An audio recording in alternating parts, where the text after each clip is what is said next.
Hi everyone, welcome to another property showcase from propertycozy.com. I am Tavia and I will be your property guide for today. Please remember to like, share, subscribe and hit the notification bell to be notified when a new property is available. Let's get into it. We have here a beautifully designed two-story house characterized by the finest architecture in a upscale community in Maypen. These 6 bedrooms, 5 bathrooms is a rare design, split and open floor plan, which is appealing and creates entertainment throughout its architectural layout. Separate living and dining room, plus a large veranda overlooking the courtyard.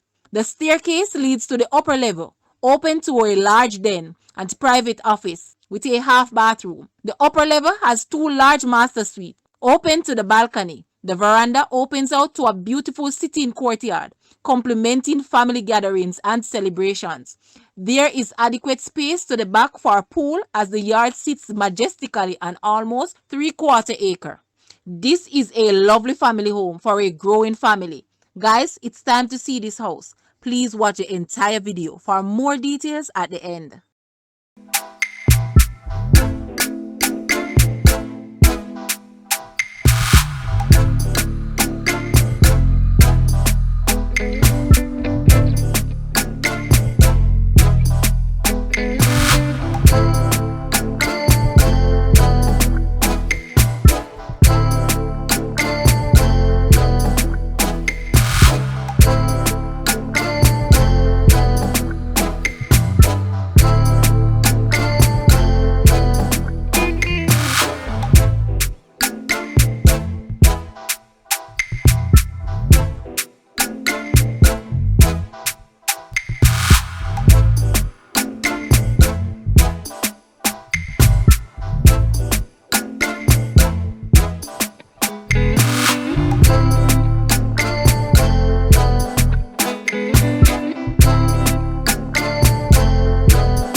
asking price for this house is Jamaican 46 million or US $298.8 thousand. To purchase or make an offer, please take a look at your screen or you may visit the description area below for full details. If you like this video, please hit the like button and also share with a friend. Thanks for watching, guys.